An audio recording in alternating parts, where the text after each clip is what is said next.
안녕하세요. 자유교회 이진우 목사가 보내드리는 아침 묵상입니다. 오늘도 예수 그리스도의 향기를 내는 복된 하루가 되시길 바랍니다.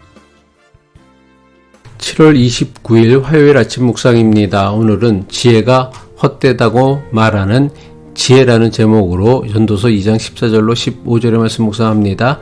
지혜자는 그의 눈이 그의 머릿속에 있고 우매자는 어둠 속에 다니지만 그들 모두가 당하는 일이 모두 같으리라는 것을 나도 깨달아 알았도다.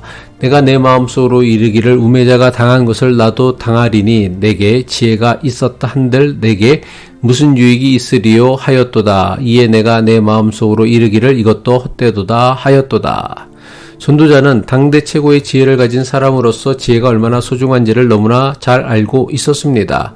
전도자는 어리석음에 대한 지혜의 우월함을 빛이 어둠보다 뛰어난 것으로 비유하였습니다. 어둠은 절대로 빛을 이길 수 없습니다. 아무리 깜깜한 어둠이라도 작은 빛 하나만으로도 어둠을 쉽게 물리칠 수 있습니다.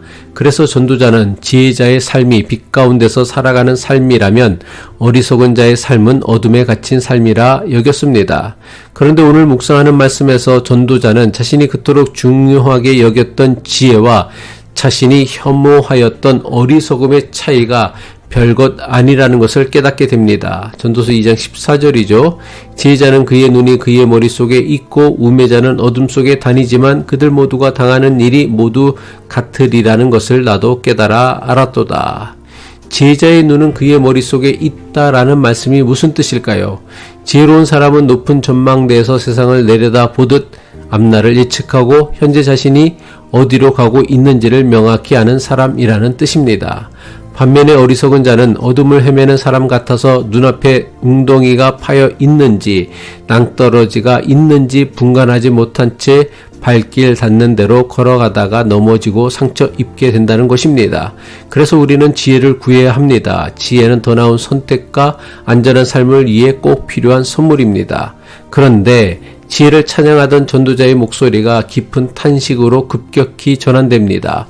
전도자는 빛과 어둠처럼 결코 섞일 수 없을 것 같았던 지혜자와 우매자 사이에 결코 피할 수 없는 공통점이 있다는 것입니다. 그것은 바로 아무리 뛰어난 지혜자의 인생이라도 어리석은 자와 똑같이 당하는 운명적인 일이 인생에 있다는 것을 깨달은 것입니다. 전도자는 아무리 지혜로운 자라도 어리석은 사람과 똑같은 운명을 맞이하니 아무리 뛰어난 지혜가 있다 한들 무슨 유익이 있냐며 한탄합니다. 세상의 가치와 기준에 따르면 지혜자와 우매자 사이에는 도무지 비교할 수 없는 엄청난 차이가 분명 있습니다. 하지만 전도자는 지혜자나 우매자 모두 똑같은 일을 당하는 운명이기 때문에 그토록 중요하게 여기는 지혜조차도 헛되다고 고백합니다. 전도서 2장 15절이죠. 내가 내 마음속으로 이르기를 우매자가 당한 것을 나도 당하리니 내게 지혜가 있었다 한들 내게 무슨 유익이 있으리요 하였도다. 이에 내가 내 마음속으로 이르기를 이것도 헛되도다 하였도다. 이것은 비단 지혜만의 문제가 아닙니다. 세상의 가치와 기준에 따르면 엄청난 차이가 나는 것들이 우리 삶에는 너무나 많이 있습니다. 구체적으로 예를 들면 빈부의 차이, 학력의 차이, 신분의 차이, 외모의 차이 등이 있습니다. 세상을 살다 보면 이런 차이가 대단하고 엄청난 것처럼 여겨집니다. 그런데 전도자는 어느 순간 이 모든 차이가 아무것도 아닌 것이 되는 결정적 순간이 있다는 것을 깨달은 것입니다. 전도자는 예상하지 못한 인생의 냉엄한 현실 앞에서 절망하며 헛되다라고 한탄한 것입니다. 하지만 믿음의 눈으로 바라보면 우리는 모든 인생의 보편적인 운명 속에서 오히려 공평하신 하나님의 깊은 섭리를 발견하게 됩니다.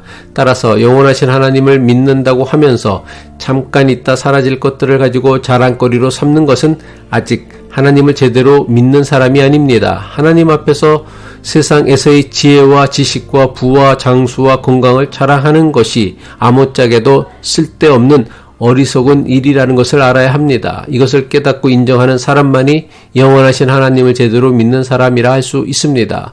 사도 바울은 세상의 기준에 의하면 자랑할 것이 너무나 많은 사람이었습니다.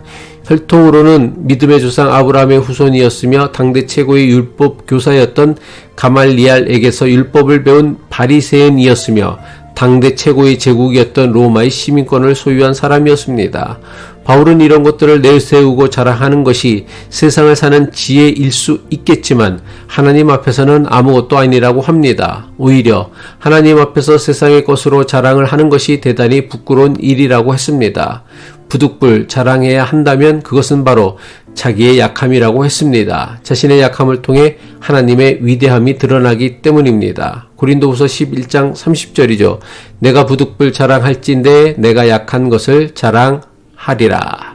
세상의 크고 놀라운 지혜로도 인생의 허무와 헛됨을 극복할 수 없었던 전도자의 깊은 절망은 우리로 하여금 시선을 들어 해 위에 계신 하나님을 바라보게 합니다. 우리의 참된 가치는 이 땅에서 다른 사람보다 얼마나 더 많이 가졌고 얼마나 더 지혜로운지 잊지 않습니다. 해 아래 세상에서는 지혜자와 어리석은 자, 부자와 가난한 자, 건강한 사람과 병약한 사람은 대단히 큰 차이가 있는 것처럼 보입니다. 하지만 죽음과 영원이라는 관점에서 인생을 바라본다면 세상에서의 그 모든 차이는 결국 아무것도 아니라는 것을 깨닫게 될 것입니다. 기도하겠습니다. 참된 지혜의 근원이신 하나님 아버지, 세상의 지혜를 쫓아 살며 그것이 마치 인생의 전부인 것처럼 절대시하였던 우리의 착각과 오해를 불쌍히 여겨 주옵소서.